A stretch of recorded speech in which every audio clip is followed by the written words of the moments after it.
Hey everyone, this is Heaving Bosoms, the podcast where two best friends recap romance novels while waxing philosophic, wondering aloud, and pouring our thirst into the world, where it belongs. Next week, we, as a podcast, as a community, and as an overall ideology, are observing the most sacred day we've made up so far. St. Vincent's Day is nearly upon us.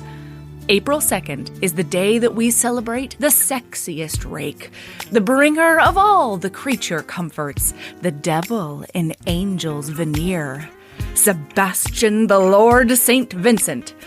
We'll have a special episode for you next Monday, but we thought it only appropriate that we re-release the episode that started it all. So, this is Devil in Winter by Lisa Kleypas, Part 1.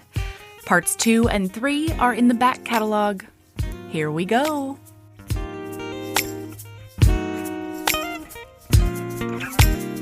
Hi, Erin. Hello. Melody.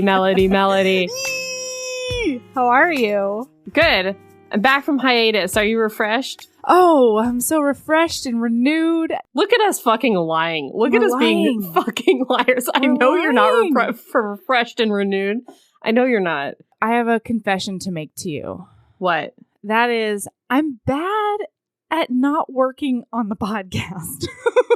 You did work on the podcast the whole month? I'm bad at, I worked on the podcast the whole month. That's what I did. Yeah. Yeah. And I wanted to. Well, I felt unmoored without podcast. Didn't want to work on podcast. I had no, you know this. I do very little for podcast. Melody does all work for podcast. Erin cannot get motivated to work for podcast. And I was like 3 weeks off. But it wasn't, because we did read like 2 books during that 3 weeks. And then we read this book. So I felt like I mostly was still doing podcasts. You read those other books for pleasure, though, and we I read talked one about book a for couple pleasure. One pleasure book. One. Fair. And honestly, if I'm going to be completely honest with you, I would really like to do it on podcast. Me too. Yeah, I mean, maybe if you guys will. if you're not Patreon subscribers, we talked about a lot of our hiatus reading on Patreon, to include The Roommate, which was the one book I read and very much loved. And very much loved, both of us. Yes. We talked about it a little bit. I would like to cover it on podcast in the future at some point. So good. Such a good book. Wow, such a good. I mean, I didn't get to talk about all of my reading on Patreon, Erin. You didn't. How dare you didn't Melody. Let me talk about. She recapped like 8 books this month. Patreon. That's why I feel like we didn't hiatus from podcast. I still listen to like 8 alien book recaps. That's why. To 2 of them, and How I read dare. like a How dozen. Dare. Toxic Desires, When She Purrs, When She Dances. Also different ones that didn't have aliens, but there was the one with like the sex video lady. Oh, yeah. Mm-hmm. And then there was the one with the cult in it. Yep. I did read that one too. That's I 5. read like 20 books, I feel like. On I know. You read so much books.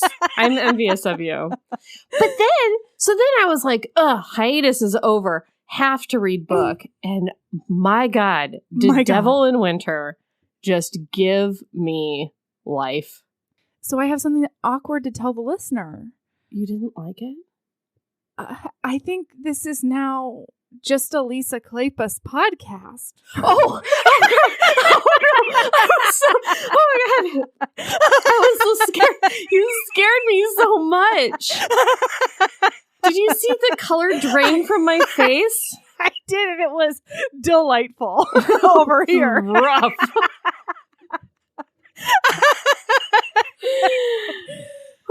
Oh my gosh. I feel like for the rest of Heaving Bosoms, we're just gonna read Lisa Kleypas books. Well, we have, listen, the 5-star reviews demanding we read this book, or any, like, it started out, please read Dreaming of You, please read Devil in Winter. Like, people were picking specific ones. And then this last year or so, it's just been like, my God, just read any. We don't care. I know. So here you are. And they were right. Mm-hmm. Yeah, I love this thing from start to finish. I am obsessed with the hero. Mm-hmm. I'm hugely obsessed with him. I'm pretty obsessed with Evie too. But good She's Lord, fine. St. Vincent. So is it St. Vincent or is it something weird they're going to tell me about later? St. Vincent. St. Vincent. St. Vincent. So, okay, I should say I've read... First of all, I need to eat a little bit of crow. Not that she's going to listen, but my good friend of many years, Leslie, has always been a Lisa Kleypas stan and like constantly always telling me, you need to read Lisa Kleypas, like way before podcast when Erin was just reader of contemporary and paranormal romances. Yeah. And I was always like, I don't like historical romance, Leslie. I've never tried it. But I know that I don't like it, like a child who won't eat meatloaf or something, you know? Like, I've never tried it, but I know I don't like it. I don't like the covers. So I never read one. And then I read Dreaming of You when Fated Mates was doing their, like, book. It was in one of their series. I don't know if it was Books That Blooded Us or one of those. I think it was Books That Blooded Us, yeah. Because it's all they talk about on the Twitter is the Derek Craven and the Dreaming of You. And I was just like, well, I guess I got to know. And I read it, and I thought it was fine. Like, I thought it was good. It was good, but it was no better than any of the other historical. You know what? Here's something, Sarah MacLean, if you're listening. It was no better than any Sarah MacLean book I've read. Ayo. So think about that. Think about that. Right. Put that feather in your cap. That's right. You know, it was fine. But the big Twitter debate is who's better, Derek Craven of Dreaming of You or Sebastian St. Vincent from this book. Oh, man. And it is just no contest. Like, I don't understand how those Fated Mates... Is he a better man? Derek Craven? Yes. Is he nicer? Yes. Is he tougher? He can't possibly be nicer. He can't possibly. Just like overall, I mean, in the world, nicer. Like, more likely to go to heaven. I'm going to go Craven on this one. Is he better at fighting? Yes. He's on paper. Sure. But the answer to the question is Sebastian St. Vincent. It's hands down. I haven't yet read Dreaming of You because I'm a hot dummy. Well, here's a spoiler. He doesn't make anybody's feet warm in it. There's a spoiler. There's no back massages. There's no hot broth just jumping out of the weeds. No hot broths. Oh, he steals her glasses. That's all they talk about. Oh, he steals her glasses. It's like, does he make her cozy? No. Does he ever use a basin to rinse out her hair? I ask you, Erin. Oh my God, he like untangled it with his fingers, which weirdly enough, when Bill the Vampire does it, it grosses me out. Seriously, and you know how I feel about the Southern Vampire Mysteries. I do. But when Sebastian St. Vincent, the Lord St. Vincent, does do it, I just love it. You do a big swoon? Because I was doing some big swoons. You know why? Why? It's because when St. Vincent did it for this heroine, it was because she was so tired and so worn out. She couldn't lift her arms. And so, like, just getting out of this emotional, abusive, horrible situation, like, just awful. Hadn't eaten in days. Cold. So cold. So cold. She couldn't untangle her own hairs. So he had to do it for her. Bill the Vampire just went in there before Sookie had any. Just like, I can brush my own hair, you know? Anyway. All right, should we get started? Yes. Okay. So this supposed asshole, this absolute rake of the ages. No. We should go back. We should say what has happened in other books. Okay, we should. You're right. Okay.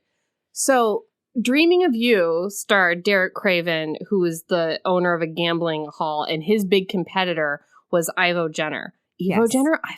Hermione? Ivo Jenner. I've been saying Ivo. I'm not even we're just going to go with it. We're questioning just going to go. I haven't listened to an audio. Ivo Jenner was kind of the, like, more rough and tumble, run-down, seedier gambling club. And Derek Craven was, like, the upscale, like, gentlemanly one. Sure. And so Ivo Jenner was kind of the villain in that book. I think he, like, kidnaps the heroine maybe a little bit or something like that. I do recall something like that happening. Something to that effect. And then, so Ivo Jenner's daughter, Evie is the heroine in this book. Mm-hmm. Additionally, in the second Wallflowers book, which this is book 3 of that series, the heroine, Lillian. the big climax is that the heroine gets kidnapped and It's nearly a small kidnap. teeny child gets kidnapped and like nearly forced to marry and raped, maybe raped, like threatened to be raped. A big threat of rape by the horrible villain / sexy man, Sebastian St. Vincent. And I even like halfway through it because I've read now I can't. It happened one autumn, the second one in this series. Yes, and I went back and looked to be like, wasn't that bad? And like it was pretty bad.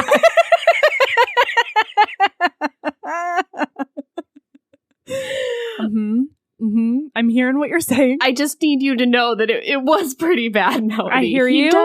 He does big threaten to big rape. It's a big threaten. He does tie up and say, I'll be back later to consummate this thing while you're tied up, even though it's pretty clear you're not into it. But he had some mistakes were logic. Made, he did not believe that she was in love with that hero. He didn't believe that was a love match between. So that makes it okay.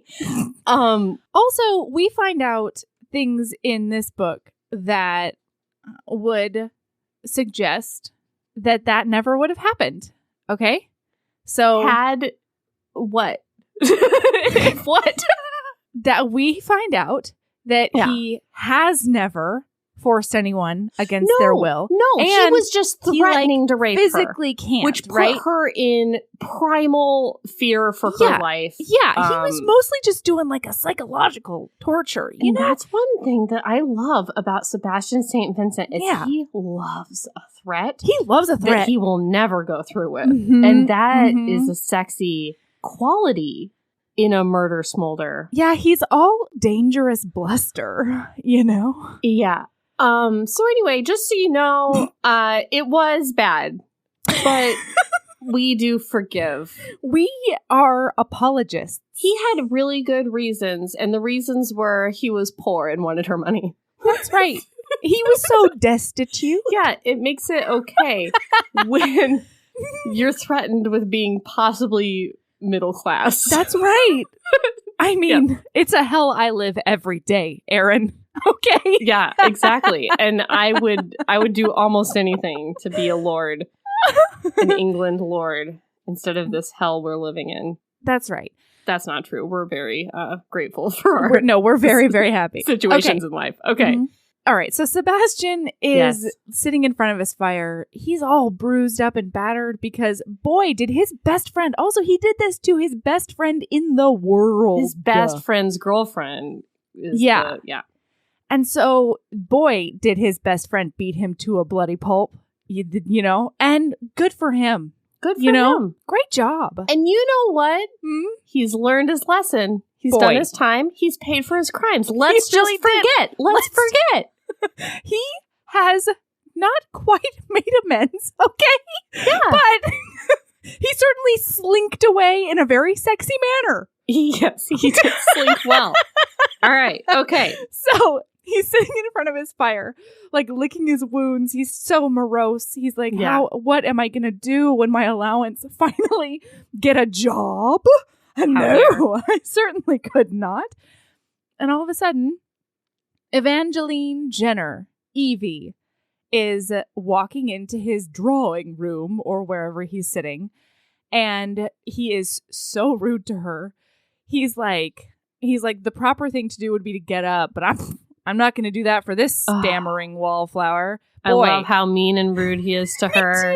He's so mean and rude. Mean. He sees her and he recalls that she's the one that has the stutter, and he's like, oh God, this is going to take a long time because of her stutter, which is horrible. We're against that. Against it. Oh no, we're gonna get so many my emails. Feelings are so true. When I say them out loud, there's so problems. I know. What? Well, you know what? Lisa Kleypas is tying us up in knots. It's not our fault. Okay? No, Lisa it's Kleypas, emotions. stop being so fucking talented. Yeah. So he says to her, have a seat if you'd like. Though I shouldn't plan to stay long if I were you, I'm easily bored, and your reputation is hardly that of a scintillating conversationalist. Woof! Hot. So basically, he's like, she says, you kidnapped my friend last week. Yeah. And he's like, yeah.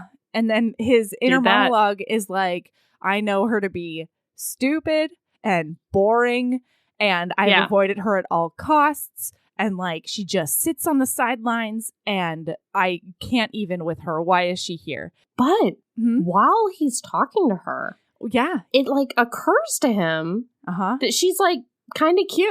All of a sudden he's like, I don't know what's happening like in my body. He has like but some it feels body like reactions. My blood vessels are opening maybe? My goosebumps are going. Oh. My hairs on my neck are. I got some weird bumps on my gooses. You know?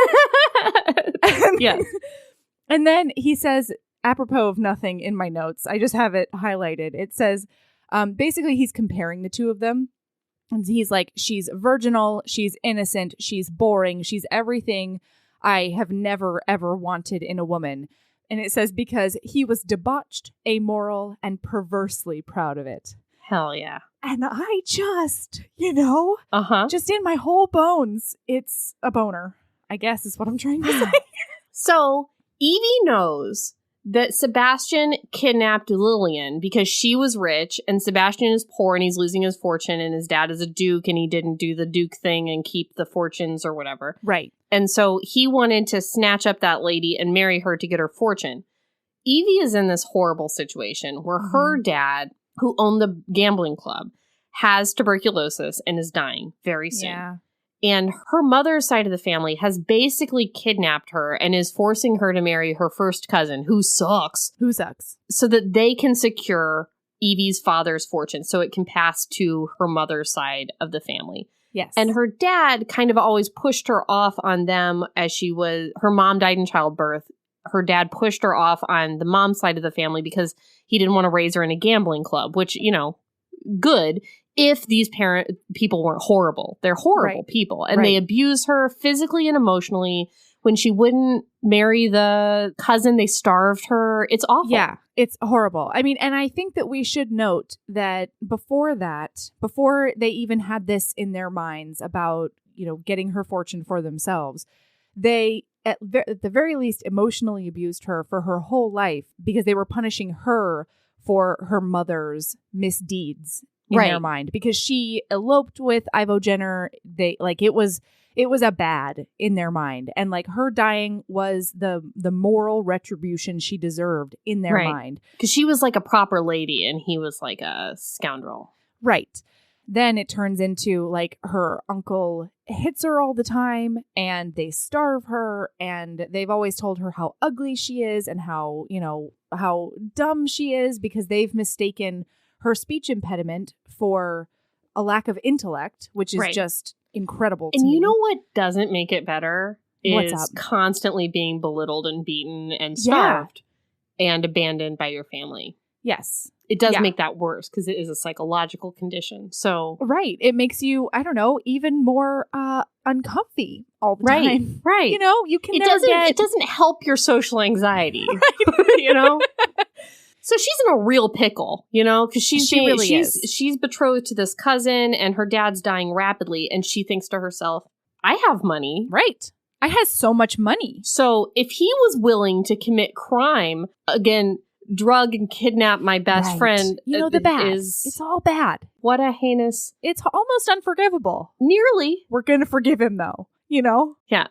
So if he was willing to do all those horrible misdeeds in order to procure her fortune, he would probably like it if he could marry me. And then that would fix my problem. And and even now, she's like basically thinking that his marrying her is like a difficulty that he would have to overcome. Oh, right. Exactly. Like, she's the one that would be unsatisfactory in that relationship.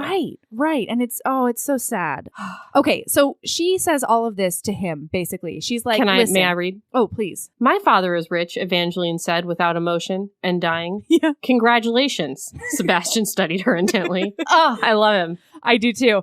Well, so then she's like telling him this whole thing, and she says, by the way, like, they want me to marry cousin Eustace, and I'm roughly 98% sure that they plan to murder me after they secure my fortune. Yes. And he says something like, and why should I care? Yes. And then she keeps on going, and then he goes, you had better say something interesting soon, or I'm afraid you'll have to leave.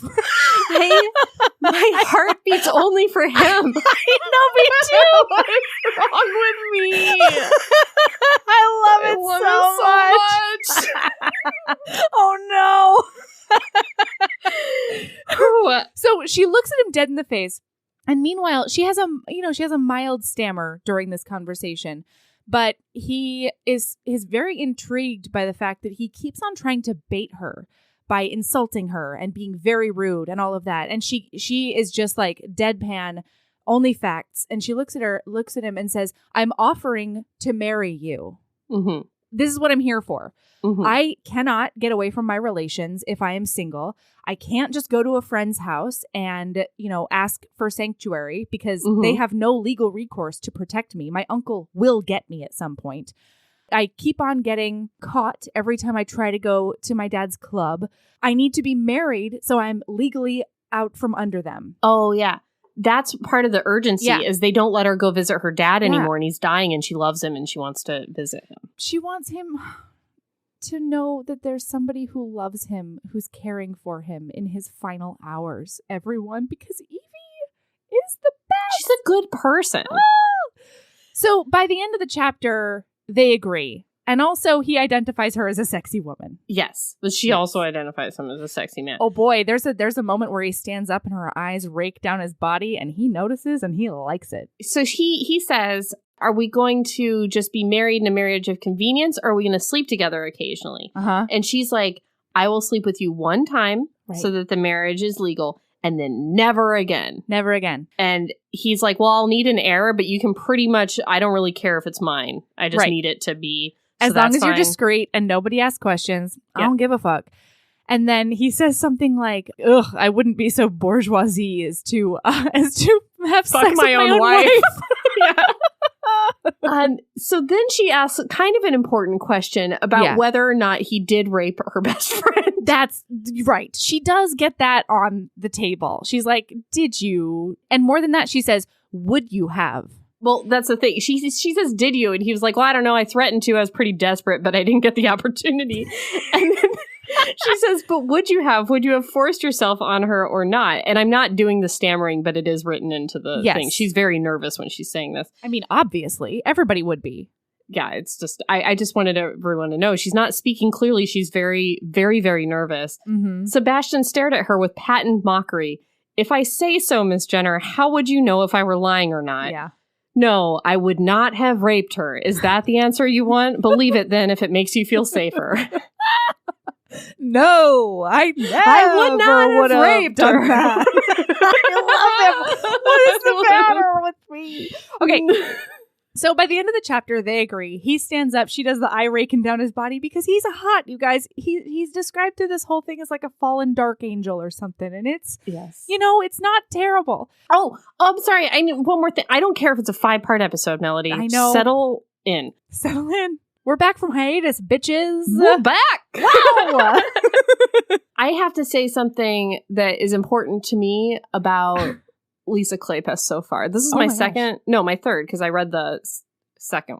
Maybe it doesn't matter. Here's the thing. The problem I had with Derek Craven, one of the problems I had with Derek Craven was he did nearly strangle a lady to death during his book. Mm-hmm. She was not a nice lady, as Sarah McLean likes to point out when we have this debate. Right. However, he did strangle her hard. He did do that strangle, and he was serious about it. And he was serious. She did turn a color, and he could have easily killed her. If not then days later, you guys know how I feel about strangling.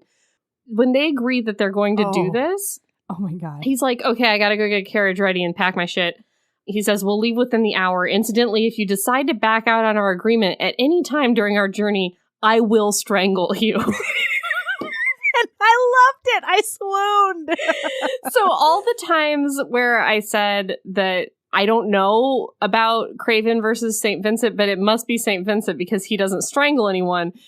I don't know.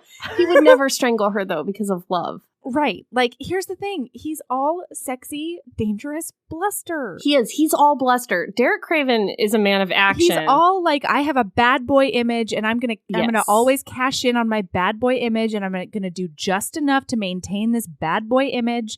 Mm-hmm. But real on the inside, boy, is he just a soft little cinnamon roll that wants to warm your feet and rub your shoulders and dick you real good. I don't know what else to say. Oh, hey, HBs. I don't know if you've heard, but we have a Patreon. For as little as $5 a month, you get over 150 bonus episodes, most of which include Erin, videos of regular episodes, author hangouts, and so much more. Do you want to hear Erin and I recap every single episode of Crash Landing on You? What about a little film called Psycho Stripper? Do you want more recaps of ridiculous Thanksgiving and other holiday books and movies? And how do you feel about Naima Simone and I recapping amazing reality TV? All of that and more is on the Patreon. There's so much content at your fingertips as soon as you sign up. Seriously, hours and hours. Anyway, it's patreon.com/Heaving Bosoms Podcast if you want to check it out. And of course, that link is in the show notes. Keep being a badass. Okay, so in the next chapter, she gets shown up to an upstairs room to like freshen up or whatever. Mm-hmm. And she's like, I'm going to be traveling in a carriage for 2 days straight. Because they're going to zoom to Gretna Green. Oh, yeah. Which is a special place in England times. No, right. In England times, but in Scotland. England times, geography. Scotland. Geography. So in Outlander times, this was a... Guys, I know that that's wrong. Don't send the emails. Yeah, don't worry about it. In Outlander Highlander times, there was England. In England times Highlander, there's a special place where you can go and marry somebody when you can't marry them in England times. Because in England times, you need like special permissions. Bans and stuff. Like written. It's got to be announced. You guys... It's the Vegas of England times. You don't need any blood tests. You don't need to get a certificate. You don't need the queen to say it's cool. We don't care. We don't care. Is this lady drugged and beaten and you've taken her to Gretna Green to marry her against her will? We're fine with it. So that's where they've got to zoom to so that they can get themselves married without her family finding out. Yeah, because she knows that her Uncle Peregrine is out in the streets right now, knocking down doors, attempting to find her. And she's terrified that he's going to get wind. Yeah. Oh. Just swoop down and get her. Mm-hmm. So she is up there and she's like washing her hands or whatever because she's like, because she climbed down a drain pipe out of a second-story window in order to run out the gate and like hail a hackney. Okay. Yeah. There's dust all over her. And she's like, I'm not changing this for the carriage. Anyway, he comes into the room and she's like, oh, are you ready? And then as she turns around to look at him, oh, she's got a big woozy. It's a big woozy in here. And she does a tiny little stumble. And so then he catches her by her elbows and he goes, good Lord, when was the last time you ate? And she goes, oh, yesterday. Because they're starving her. Yeah. And he goes, don't tell me the family was also starving you. And she was like, only mildly. And he does not care. He's like, okay, well, let me. He does care. He says he doesn't care, but he says he doesn't care, but he does care. The thing about Lisa Kleypas is it's not. She does head hopping. Yeah. And people will tell you, oh, I hate head hopping. Head hopping sucks. Not when she writes it. It's good, though. It's great. So we're not like in her perspective for a chapter and then in his perspective for a chapter in third person. Right. We're always in everyone's perspective. Yeah. So for that moment, we're in her head. But like when we switch back to him, like it's clear to me that he clear cares. from the beginning. Because here's the thing. But it's not clear to her. What he says out loud is, take my arm.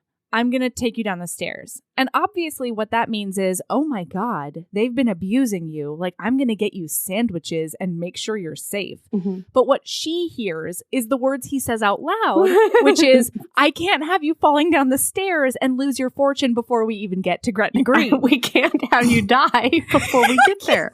I need to marry you before you kick it. All right. Would you like to know what he looks like? I would. When she gets back to the room, she does think about him and what he did look like. Mm-hmm. Oh, and we should also talk about her because she's not too shabby herself. She's fine. She's got like red hair or whatever. What are you talking about? She's fine. She's like got skin. She's fine. My God. You guys, Evie is hot. Evie's got this red hair that's like always over her shoulders and stuff.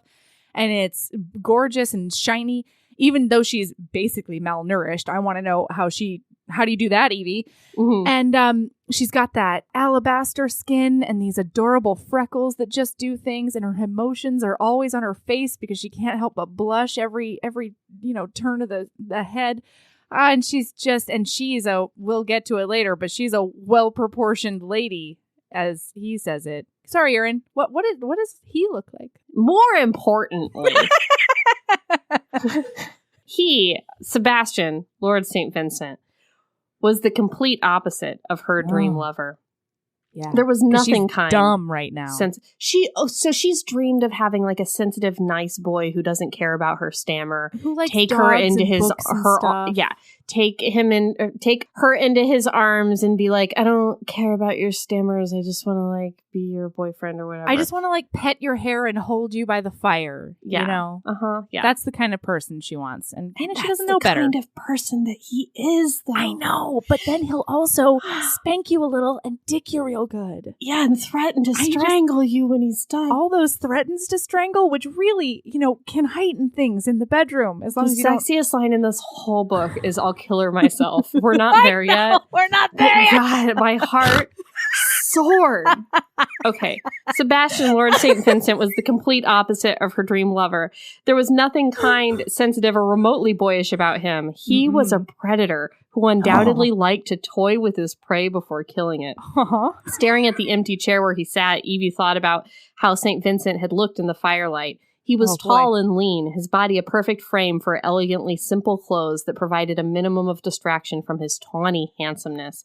His hair, the antique gold of a medieval icon, was thick and slightly curly with streaks of pale amber caught in the rich locks. His pale blue eyes glittered like rare diamonds from the necklace of an ancient empress. Beautiful eyes that showed no emotion when he smiled. The smile itself was enough to steal the breath from one's body, the sensuous, cynical mouth, the flash of white teeth. Oh, St. Vincent was a dazzling man, and he well knew it. Swoon. Wow. Mm-hmm. And I well know it. Lisa, thank you. We got it. We got it. That paragraph was enough. We understand now. Point taken. Okay, so then I'm so sorry. Yes. He gets her into the carriage, and he already has sandwiches packed in that carriage. He made her a sandwich. He made her a couple of sandwiches, and by the time he steps into the carriage after her, she has humped one of them. Yes. And he loves it. Okay, so then in the carriage, he immediately goes to reach down for her foot, and she pulls away and she's horrified. And he's like, I'm not going to molest you before we get to Gretna Green, but I promise this is a really long journey and you're going to be more comfortable without your shoes. And so then he unlaces her boots and takes off her shoes for her. You know how I love it when a hero takes off your shoes. I do too. And then he says also, I'm just giving suggestions here, but you might want to take off your corset too. And she goes, I'm not wearing a corset. And he says, damn, girl. Wow, aren't you a happily proportioned wench? Oh, she doesn't want him to call her a wench. She doesn't want to. She doesn't know it's hot yet. Yeah, exactly. She hasn't learned. When they're leaving, he says, does anyone suspect that you might have come to me? Are we going to be maybe followed? People maybe know my carriage. And she's like, oh God, no. No one would ever think that I would be so demented as to go to the man who just tried to rape my best friend. Mm-hmm. And he said, you're going to injure my vanity. No, he says, if my vanity wasn't so I will read it. I will read it all. I'm trying to truncate it for the sake of the podcast because we're on chapter freaking 2. I know. Oh no. It's a good thing my vanity is so well developed. Otherwise, you'd have demolished it by now. She says, I'm certain you've already had enough women to fortify your vanity. You don't need one more. And he says, I always need one more, darling. That's my problem. That's my problem. Oh, he's so funny and so my gosh, slutty. I love it. So then he asks if like she thinks maybe, just maybe, there's a chance that she might enjoy sex with him enough to have it more than once, you know? No. And she says no. And he's like, I haven't really had too many complaints yet. And she says, no. I could enjoy it. I certainly hope I enjoy it, but it's not going to change my mind or change my decision because she knows him for what he is. And then he says, to end the chapter, you haven't begun to learn the worst of me. She says, I know what you're capable of. Yeah. And he says, you haven't begun to learn the worst of me. You're right. Oh, golly. And I died. And I perished on the spot. Okay, so they're on the way. They're going to the place. They go through the night. It is freezing. It's freezing. It's uncomfortable. It's awful. You guys, in England times... Please tell us all about England times, you veritable scholar. In England times, England and Scotland and the border and the journey to there. Yes. They didn't have any heat in their cars. No. So it was really difficult. They barely had closed windows. You know? They barely had cars. Yeah. They didn't have the shocks.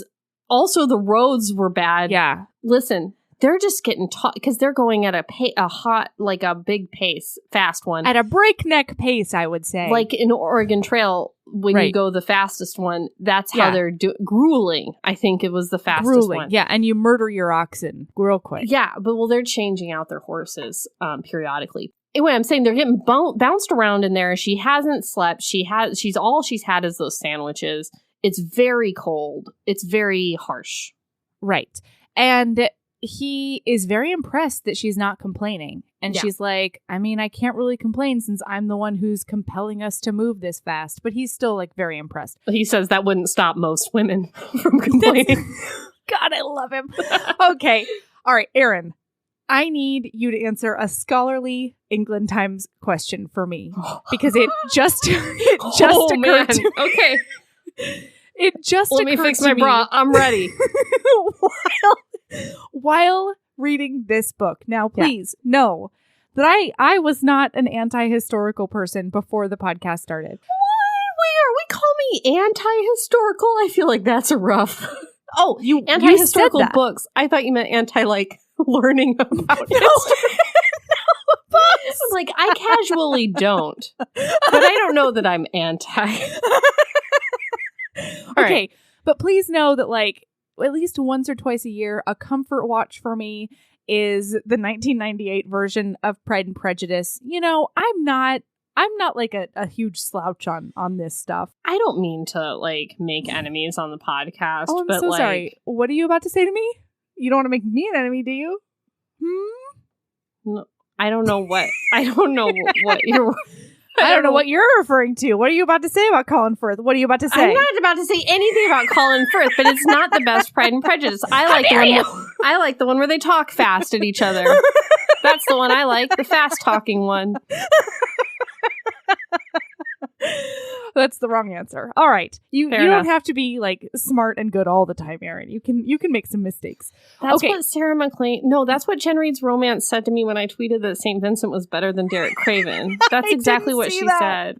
It was like, we can't. No, it was Sarah McLean. She's like, nice opinion. We can't all be right all the time. It's so mean. Okay. So here's my question. What happens to the horses? Okay, because people owned horses, right? When they die? No. Like Lord St. Vincent of the England Times lordlings owned the horses that they started with, right? Yeah. And then supposedly every 3 hours they go to a new coaching inn and they change horses and drivers. How does he ever in any other, like how does he get his horses back? Well, he's got loaner's horses, and he'll get them on the way back. He'll get his horses back on the way back. That'll be the last stop. But then where does the coaching inn get the next thing of horses that another carriage needs? Other people that are on the way back. It's like a rental car. How do you get it from the next inn up? Do the inns work together? How? I think they must. Who owns the horses and how to get them back? I think they must work together. Because they're like, okay, I guess what I was thinking of, like, oh man, I'm gonna get just fucking roasted. I can already feel it in my bones. But my thought was, there's like one road. Yeah. There's one road. This is the road from England to Scotland. This is the King's Road, right? It's going. So it's like people go up it and people go back. So I just feel like if you've got horses, they go to the other inn and then you get them back on the flip side when people come back. Like, I feel like they all have to work together if that's what it is. Maybe, yeah. I just, like, why wouldn't they loan out the lordling's horses for the next, They can't. He's the Lord. That's like the valet driver driving around your car or whatever. Or like if you leave your car at a repair shop and then they go like cruising around in it. I hear you. I can't logistically make it work in my brain. Because then what happens when the next carriage comes and all the inn's horses are gone? Are you just fucked? Do you just have to like wait until your horses are rested? Maybe you have to just stay there until your horses are rested. Oh. Wow. That is... But like that kind of shit happened all the time then. It was like, oh, it's raining, we can't go. Mm-hmm. Oh, our axle broke, we can't go. Like, people weren't, like, prompt. That's true. All right. You're right. What if it died? Right. What if your horse died? Golly. What if your horse died? Yeah. You have to eat it. You gotta eat it. Or climb inside for warmth. What did you...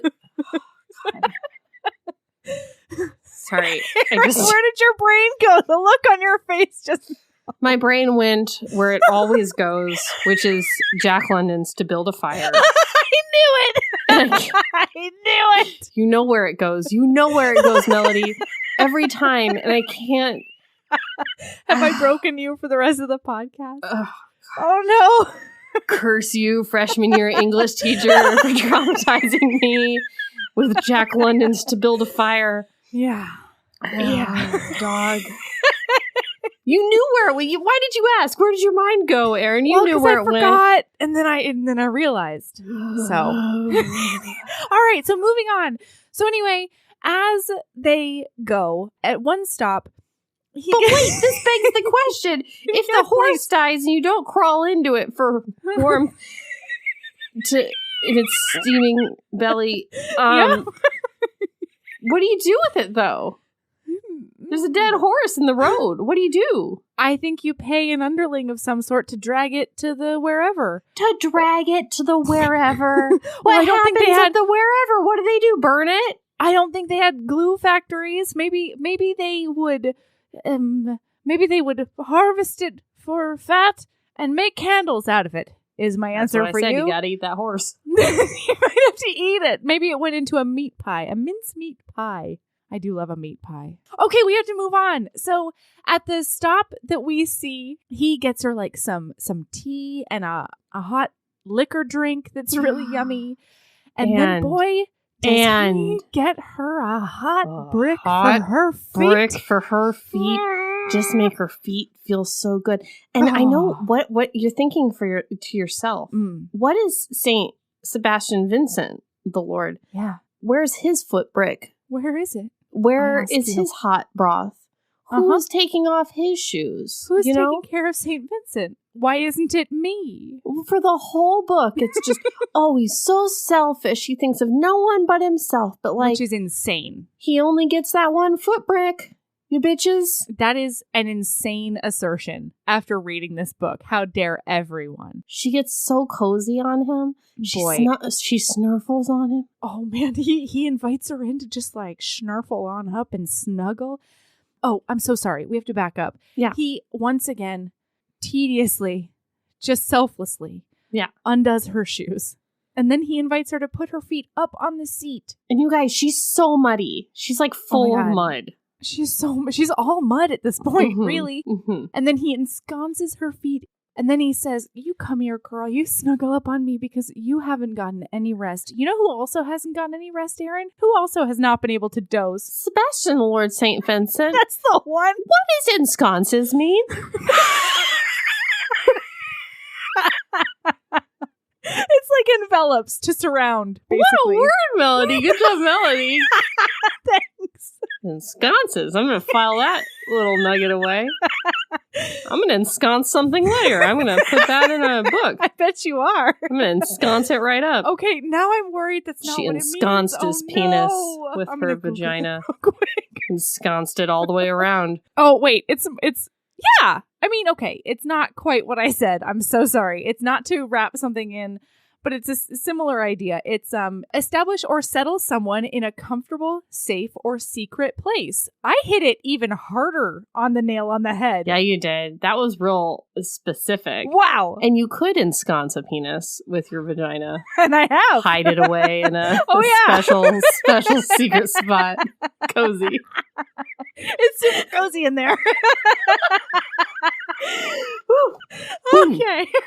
Okay. Okay. So, boy, they do that snuggle, and she thinks to herself, oh no, I have to make this hot drink last for as long as possible because he's only going to snuggle me while the drink is in my hand.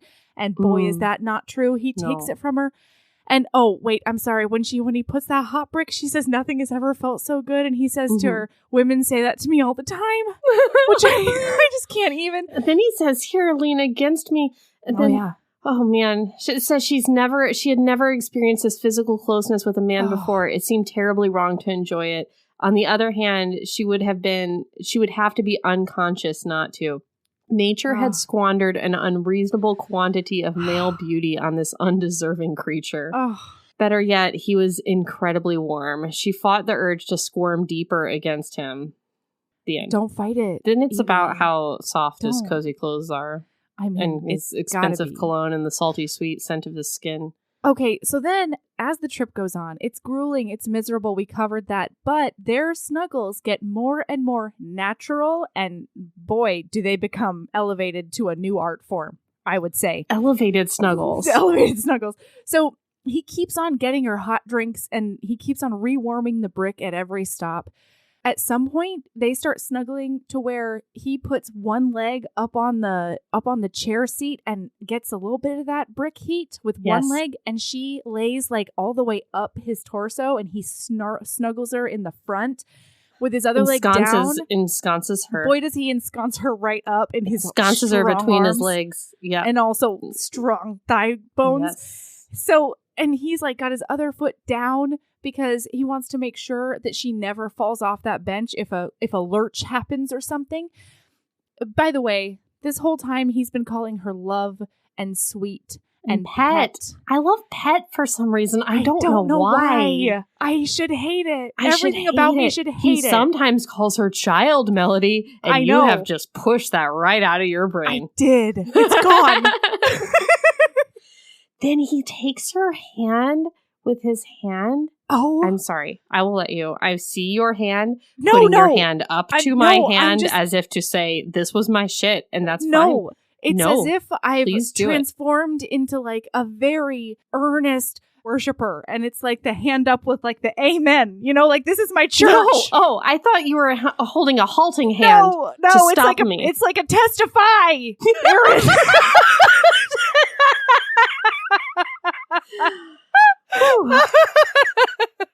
It's like that. Okay. So she's settled, ensconced between his ensconcing legs, resting one of his stockinged feet near the brick while the other foot remained on the floor to secure their balance. Yeah. Evie's heartbeat quickened, her veins dilated with the rush of tingling blood as St. Vincent took one of her hands in his and began to toy with her cold fingers. He's toying with them. Like he toys with his prey before he eats it, know. remember? So his nice. hand was so warm, his fingertips velvety. The nails short and smoothly filed. A strong hand, but one that unquestionably belonged to a man of leisure.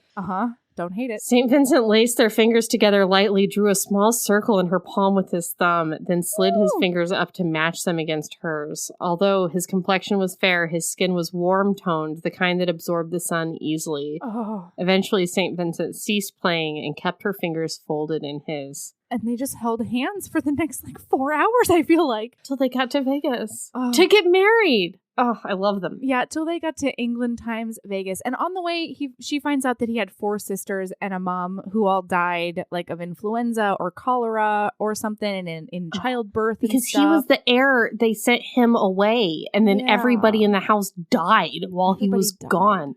You guys, it's sad. Yeah, and he's been so we've got this poor, tiny little boy who's just been basically abandoned by all of the women figures in his life. You know how I feel about a rich, sad boy, Melody. Oh boy, I know. You know how I feel about a rich, sad boy, and especially one that has to do things that he doesn't want to do. No, he doesn't want it, but he's gotta. Or he really wants to do the bad thing, but he can't because love has made him a better person. Oh, no. Hey, HBs. I started an Etsy store. Did you know? Right now, it's full of all the St. Vincent items you need because St. Vincent is thoughtful and cozy all year round. We've got a book sleeve to keep your books, planners, e-readers, or really anything else safe when you're on the go. The inside is fuzzy, and they feel so incredibly lush in your hands. I went round and round with the manufacturers to make sure I had just the right thickness. Those feature art of St. Vincent and Evie during their carriage adventure that was painted by the amazing Mayara Faraz on one side, and then I created a St. Vincent Would Always wreath on the other side that has a bunch of little Easter egg items in it. There's a St. Vincent Would Always warm brick enamel pin. It's if you know, you know. I designed a special edition Marriage of Convenience candle that is specific to Devil in Winter, with the help of HB Jen at Post Pouring Company.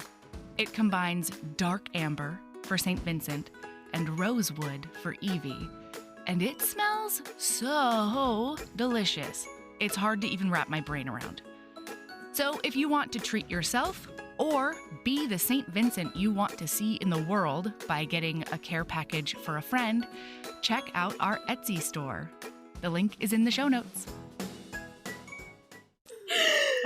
Okay. So he realizes that on the way, before they get there, he realizes that she hasn't stuttered. Her stammer's gone. 12 hours. Yeah. And so he asks her about it. She's so comfortable. She says, I must be comfortable with you. Because she has it around men mostly that she doesn't know and other people that she doesn't know, but she doesn't really have it when she's with her close friends who she knows love and accept her. Oh my gosh.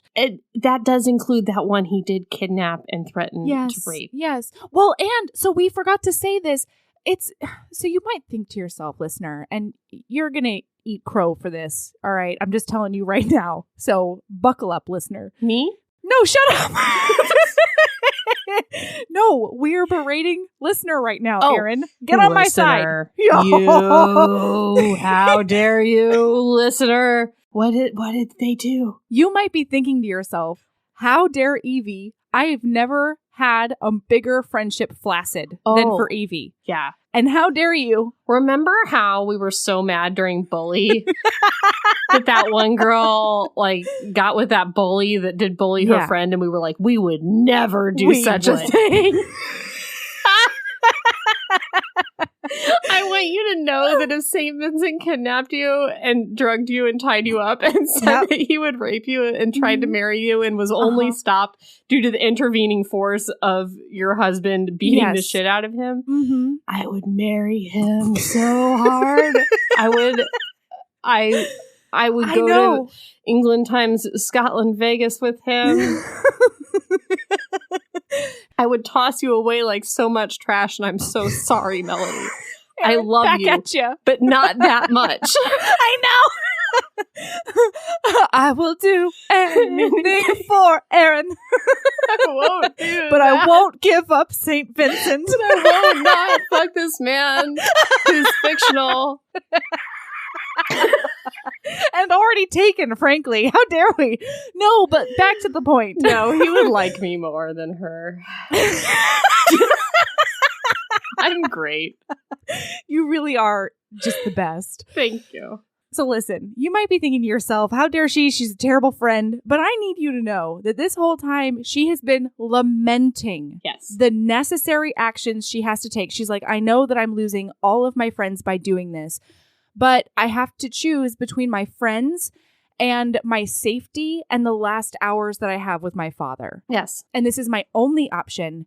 And so I have to do it. And she feels horrible that she's doing this. She knows that these friends will never be her friends anymore. Yes. She's sad. So they get there.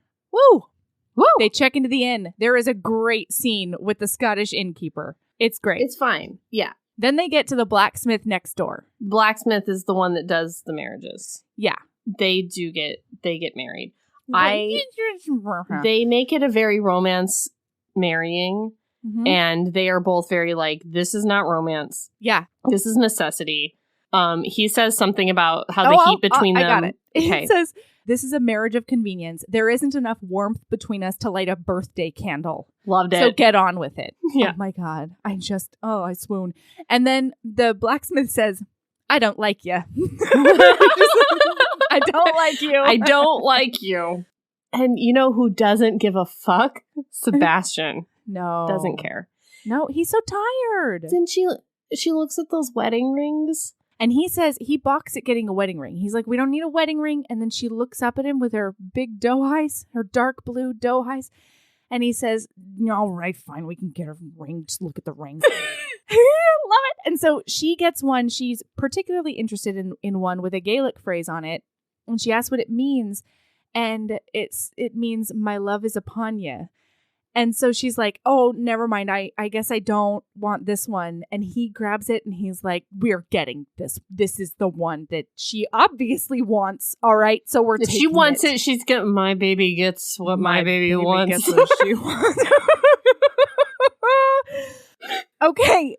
So then they also do a hand fasting during the ceremony. And I know. Erin loves a hand fasting. Word ups if you got married via hand fasting, because I did. That's right. That's the end of the story. And and they're told I don't have anything to say about it. That's how I did it. Just the thing we did. Yep. Didn't have a ring, but I did have a hand fasting. Yeah, and it was beautiful. I cried. Is that shocking to you, listener? Did you cry? Come on. I was facing you. You didn't know you were behind me. I was behind you. Yeah. You cried. Yeah, it was demure and classy. I wasn't the rest of the time. You know who didn't cry? But cry? I knew that wedding photos last forever. Me.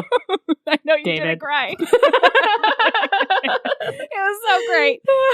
Okay, wait. So, yes. They are told that they cannot untie this ribbon until after they've consummated the marriage, which, first of all, is a logistical nightmare. I want that noted for the record. Guys, if you want to do a hand fasting, it's fine. You don't have to have sex with the thing on. It's okay. Right. It's okay. You don't have to do it. Yeah. Or like retie it or something, like make that a thing. But it is bad luck to ever untie the knot. What you should do is you should do slip knots, and then you should put something through them, like a ring or something, and then they don't ever get untied. Yeah, completely. Hot. And gosh, I hope they're still tied up in that box in my garage. I'm sure they are. Put them in that box and haven't seen them since. So hopefully they're still knotted. Okay. Then the blacksmith charges them 82 pounds and change. And I did a bit of a scholarship, Erin. I became an intellectual, and I need you to know about it. All right. Do you want to know the conversion rate of 82 pounds?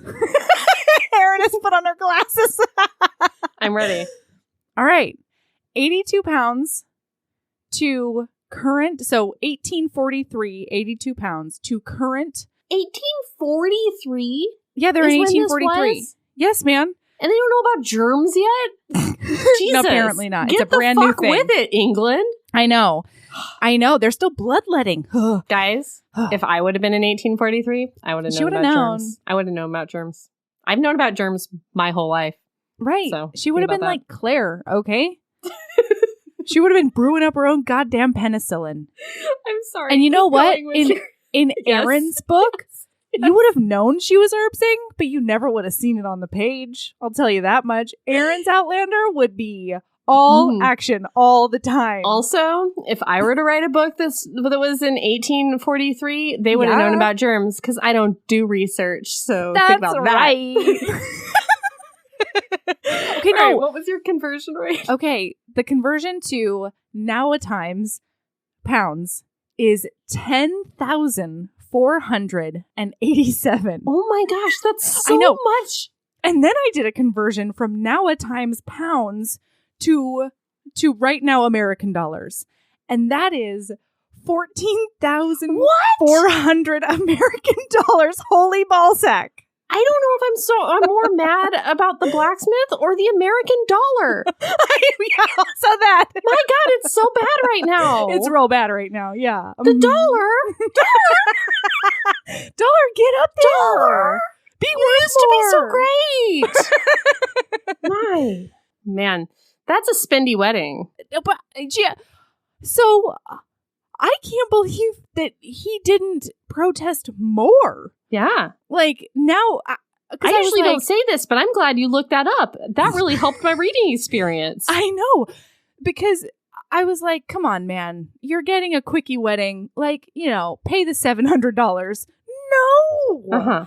It's like $10,000 that he has to fork over, which makes roughly 0 sense to, like, what did everybody else do? Commoners supposedly went to England times Vegas and got married.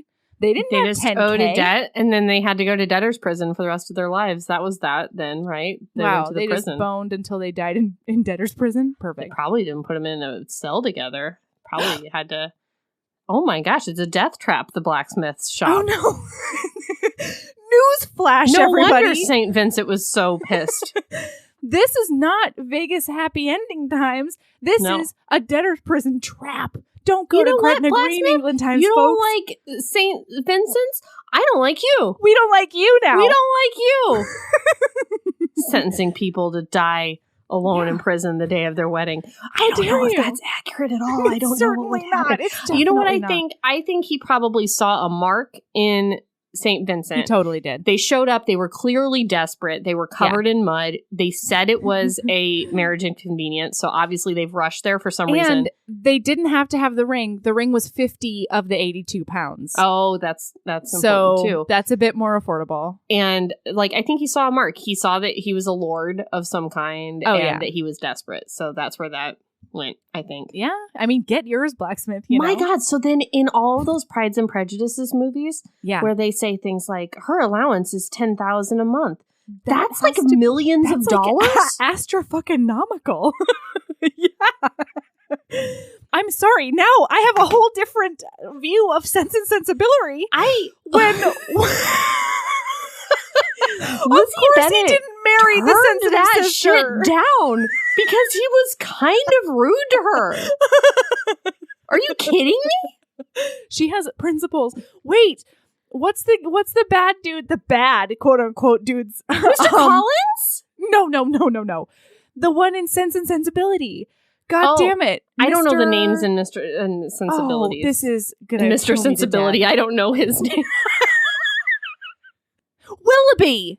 Mr. Willoughby. When he married that bitch for 50K pounds?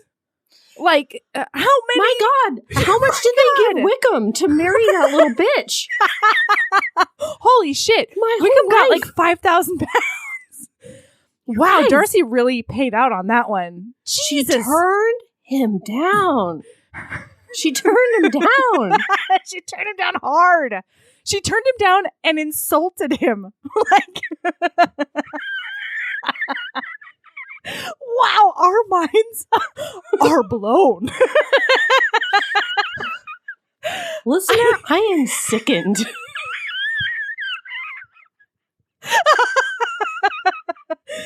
Yeah, Lizzie Bennet is a dumbass.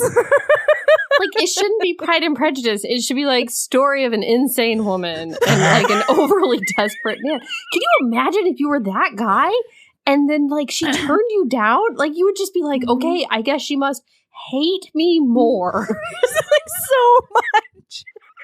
It should be like you didn't story even have of to really an even hang out with your husband, like, ever. Like, Yeah, now, seriously. if like a billionaire proposes to you, you've got to be like, ugh, like, I don't want to live in close quarters with you. You can just like fuck off to the countryside. It's true. Yeah, it should be story of an insane woman and a mildly rude but mostly socially awkward man. Who could have married anyone he wanted in the world, but picked the second most pretty sister in this horrible family who was fine. She was fine. She's great. No, listen, Lizzie's fine. great. She was fine. Okay, but also Sense and Sensibility, Willoughby needs to be cut some slack. Listen, he did. Oh, wait, he did. I forgot about getting that underage girl pregnant and then abandoning her. I had forgotten about that until right now. He's still trash. It's fine. What did we read for this week? We have to get back to the story. Wait, should we be done? No, we need the smooch before we can be done. We need the smooch. Ooh, boy. And then are You we going guys. to start the next episode with like a bow chicka wow? Is that Full what we're on sex doing? scene right at the beginning. Yeah. I dig it. That's the way we should start every episode. Okay. So we have this wedding. No one kisses at the wedding. They just repeat after me, I take thee, my husband. But they feel during the wedding, though he's saying out loud, I have no affection for you whatsoever. Boy, is it sexually tense. There's just this like crackling lightning force between them. Yeah. Okay, so then, Melody, I feel like I'm bad at words. I'm bad at thinking of words and saying them to talk about book. Which is hilarious since it's like our side job. What, this? Thinking of words and talking about book? Well, you know what? I've come to believe that listener listens to podcasts because it's funny to listen to us try to talk about book. Yeah, you know what? It makes us approachable. There are plenty of podcasts that talk about book with words. You know? I hear you. There are plenty of podcasts that understood the concept of Pride and Prejudice before today. Romance podcasts even. But they choose to be here with us, with these two hot dummies. Listen, I said ensconced today. All right? I said ensconced more than you. You did. You really beat that horse. Yeah, so I...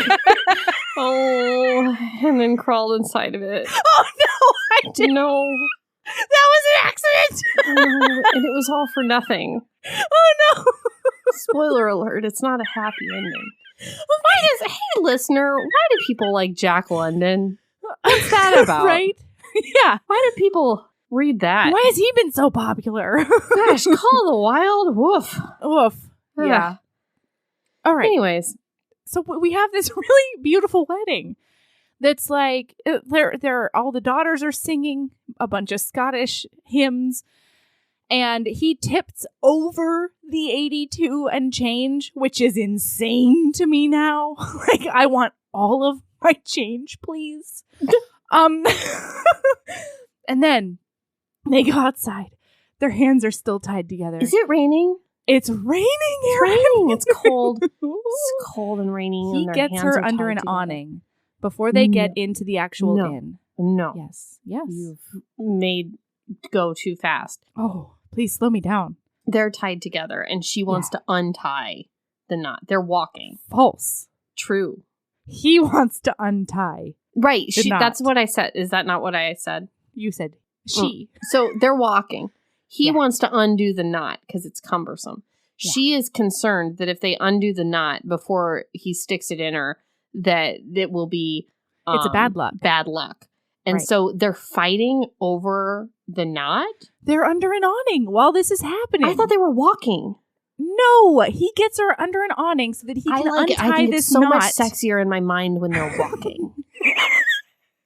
No, they're under the gazebo. All right, they're already drenched, and now they're under the gazebo. I'm making an allusion to your favorite Pride and Prejudice version. Oh, I where understand. They're under the gazebo and they're under sopping an awning. wet. Don't complicate this for me. So they're walking in the rain and they're trying to undo this knot.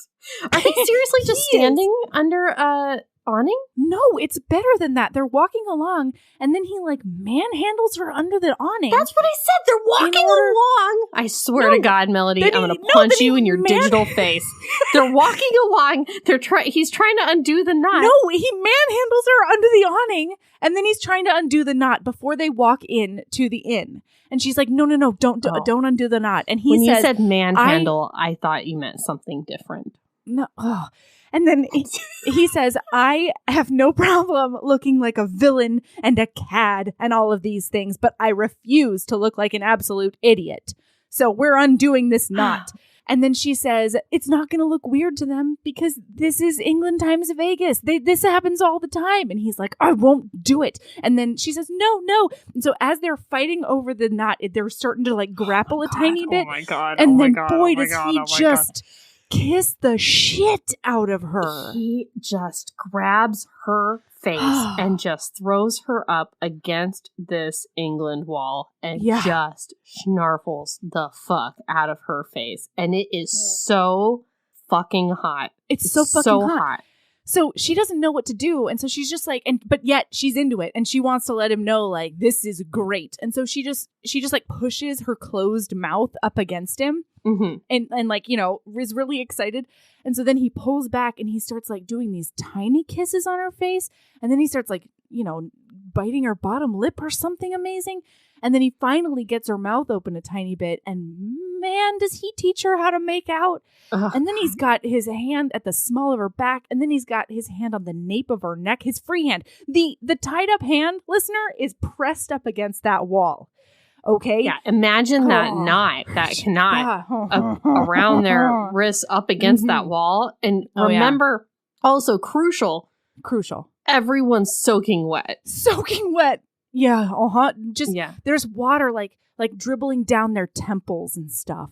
And so then she grabs with her free hand. She grabs the nape of his neck, and then he kisses up to her ear. Everyone, and he starts licking like the rim of her ear, and then he comes back down. He's breathing into her ear. He's doing that big breathe, and then he comes back down, and they do more makeouts, and then he pulls back, and they are breathing as if out of breath. They've run a 3-mile race. And you know what, guys? They've consummated this with the knot on. And that's my favorite part because. Then he sorry. You are flustered, back. my dear. I'm flustered. My pet. My sweet. Stop it, Erin. Erin. I'm having very confusing feelings, okay? Don't complicate it more. So he pulls back and they're breathing so hard. And he very methodically takes his free hand and he undoes the knot and like basically gives her the opportunity to say no. And so there's this tacit agreement between them that this kiss is so good that this marriage is legal already. It's done. Oh my God. So he does undo that knot and they go upstairs. And then he carries her over the threshold and she says, you don't have to. And he's like, we've already shirked enough traditions. I'm not going to do this. Also, she's like, you're barely standing up after this journey. Tired. She's very tired, very muddy. And also she's just been kissed boneless outside in the rain. I mean. And then they do a bath. Yeah, she gets in. Well, let's do the bath next time. All right. We'll start with the bath. Okay. And then we'll get into it. All right, so we're not going to start off with just hardcore sex. We're going to start off with some we'll ease you into hardcore historical sex. That's right. There'll be a little bit of foreplay when we come back next time. Some bathing, some snoozing, some untangling of hair. Some dream foreplay, Erin. Was it? Yeah. It was. Yeah. It was real, but it was a dream, but it was real. But it was real. Oh, man. So good. Okay. Erin, do you have a lady love? I do. Wow. I do. What is it? Are you a 35-year-old woman with no kids? Because no. I know. But if you're a 35-year-old woman with kids, you probably have in your house food for kids. Things like Kraft Blue Box macaroni and cheese. Sure. Things like frozen chicken nuggets. But if you're a 35-year-old woman with no kids, you may have forgotten about frozen chicken nuggets. And you may just walk past them at the store like, I'm an adult. Why would I get frozen dinosaur-shaped chicken nuggets? Right. Deep fried and frozen with rib meat. That's not good for me. Mm-hmm. But then sometimes your husband goes to Costco and he comes home and you say, David, did you get lunches for me? The yakisoba noodles that I like, the frozen ramen bowls that I like, the chicken fried rice bowls that I like. And then he'll say, yes, my pet, of course I got you those things. Also, I picked up an extra large bag of frozen chicken nuggets. And you'll think, strange. I'm an adult woman. But, my God, just chicken nuggets are so good. And so I ask you, if you are a childless person, to go back to the terrible foods of your youth. Because, oh man, that nugget was just that Tyson rib meat. That singular Pink nugget, matter Erin? nugget. What? Oh no, those 18 nuggets. Yes, that's the way to do it. They were a delectable treat. They were not good for me. They should not. I am in a sodium situation that is a problem right now. Yeah. They're not an everyday food, but they are. You guys, they are a food, and you may have forgotten that. Yeah, that's what I have today. Man. Speaking of, I'm going to drink water. One of the things that I rediscovered in the first trimester of my pregnancy with Ember was shitty, awful for you, public school grade frozen fish sticks. Yes. It's all I wanted. Yes. All I wanted was like terrible food that you only give children. Mm-hmm. Like the beer battered fish sticks. No, fuck you. Get it out of my face. I don't want that. I want the terrible square. Cheapest. They have to be square. They have to have pork in them.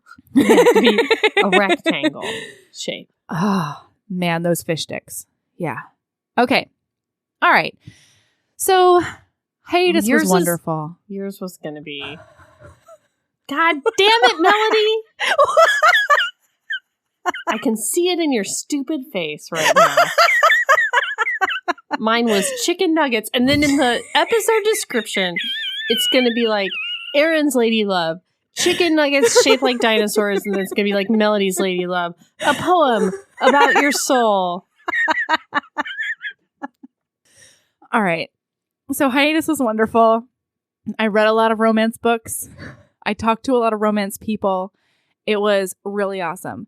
But one of the other things I did was I read a couple of in one case I reread a non-romance book, but I read a couple of non-romance books.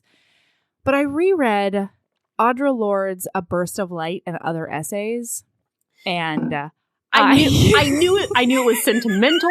I knew it was literature. I knew it was something you were going to read aloud to the listener. Can we just talk about how well I know your fucking face? Can I talk about that for a second? Please. I knew from the look on your face you were getting ready to read them a poem. That's how well I know you. Oh, that's true. It's not a poem. And please verify it for the listener. I've not been tipped off in any way.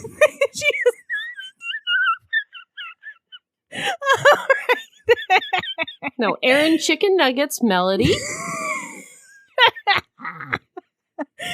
All right. So we often talk about romance as like an act of self-care and a way to like be in the resistance, right? Or, you know, it's on Twitter a lot. And a lot of people don't get that when, like, outsiders, they don't get it. And I understand that. On the face of it, it seems well, wrong, right? Like if you don't understand romance, if you don't understand the function that it serves in people's lives, if you don't understand the way that it shows the possibilities of like what life could be, then you're not going to understand it. A lot of people think it sets feminism back. Like a lot of feminists don't like romance because they don't understand what it is. Right. So as I was reading this, it's a really well-known quotation, but it just struck me once again as I was rereading it. So it's, caring for myself is not self-indulgence. It is self-preservation. And that is an act of political warfare. So I just want everybody to remember that when things are getting you down and all you want to do is read your romance, taking care of you is an act of political warfare. We need to be bolstered. We need to be supportive. We need to be supported. And we need to be 100% so that we can give 100%. And if that for you is reading a romance and seeking out titles that show happy endings for people who are often not given happy endings in greater media, if that is reading romance so that you can support incredibly talented women authors, and if it's just something that you do because it makes your heart happy and it makes you feel good, then that is just as valid. So what you said about being 100% so that you can give 100% is something people toss around a lot, especially if you're a parent or if you have a tough job or you're a caregiver in any way, that kind of thing. But somebody said it recently that you need to be 100% for you. Like, it's not like we need to do self-care or we need to be happy so that we can care for others or so that we can be present in our marriage or so that we can take care of our kids or our work or our, whatever. Right. We just need to be 100% period. It's not so, we don't need to fill the cup just so that we can keep emptying it out for others, Yeah, absolutely.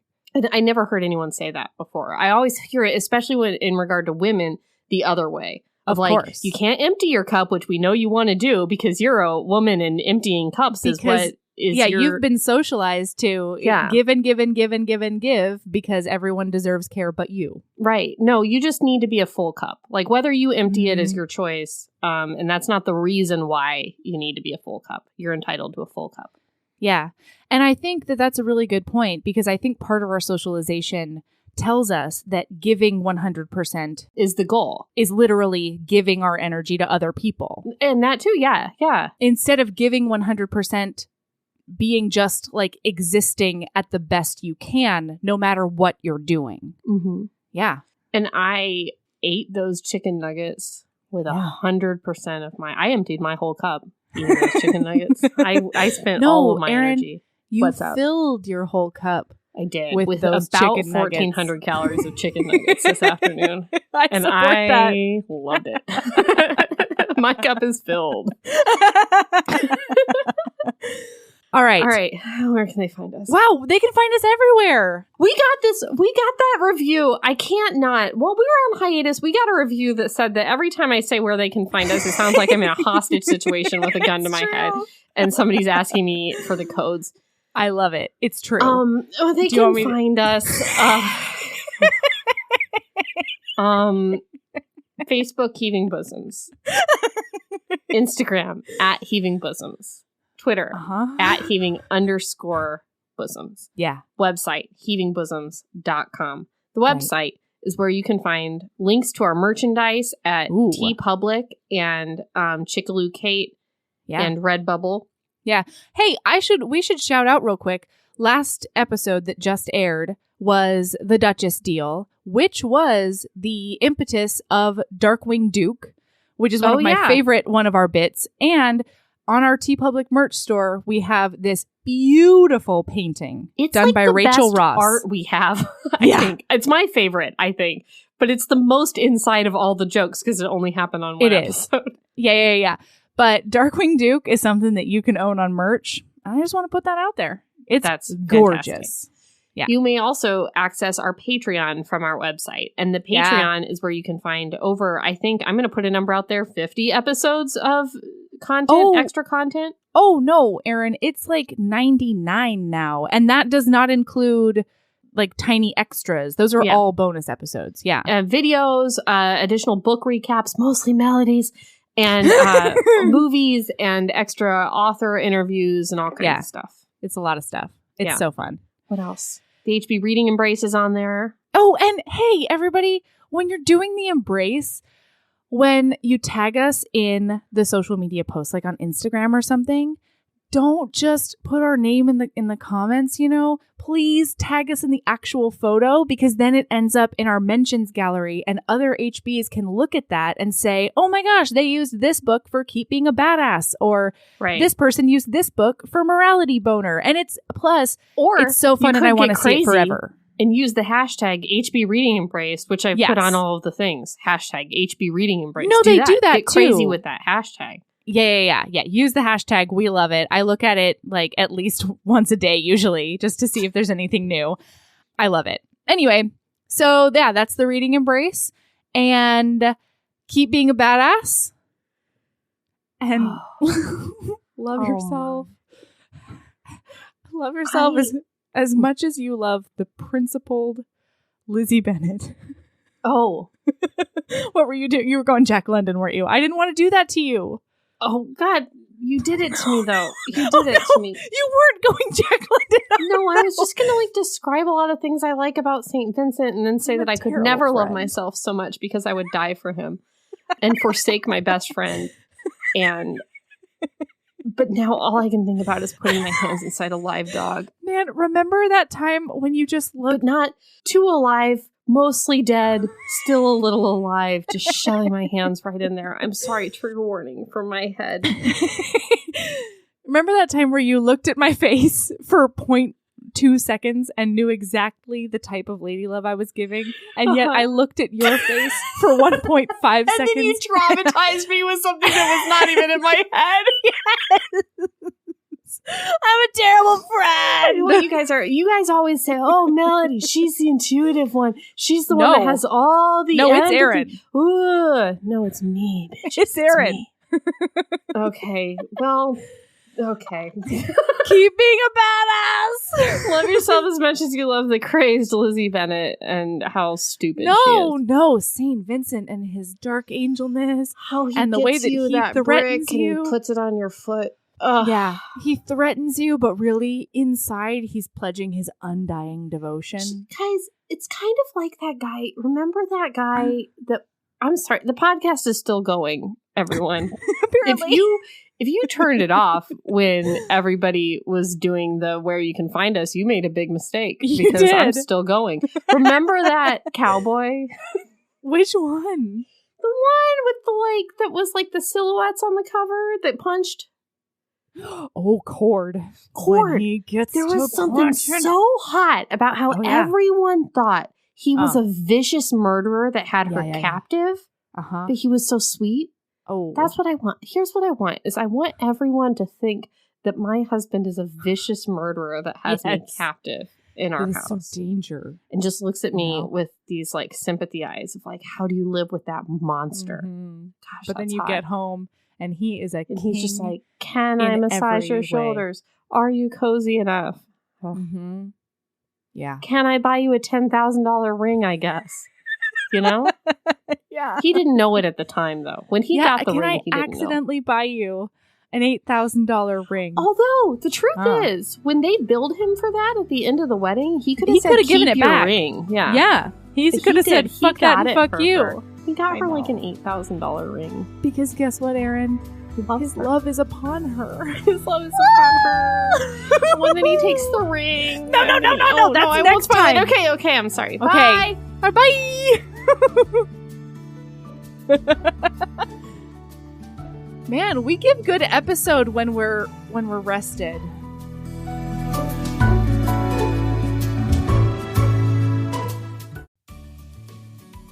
Hey, you. Yes, listener, you. Are you loving the show? If so, please leave a rating and review in your podcast app. The 90 seconds you take to say something nice not only helps new people find the show, but it makes me super smile over at HBHQ. Also, I've had a few people ask, and the answer is yes. We are still doing the 5-star bribe. If you leave us a review with 5 stars, then we'll do whatever book you want. We're real deep into the list, though, so it might be a while. Lilas! Okay, back to the show.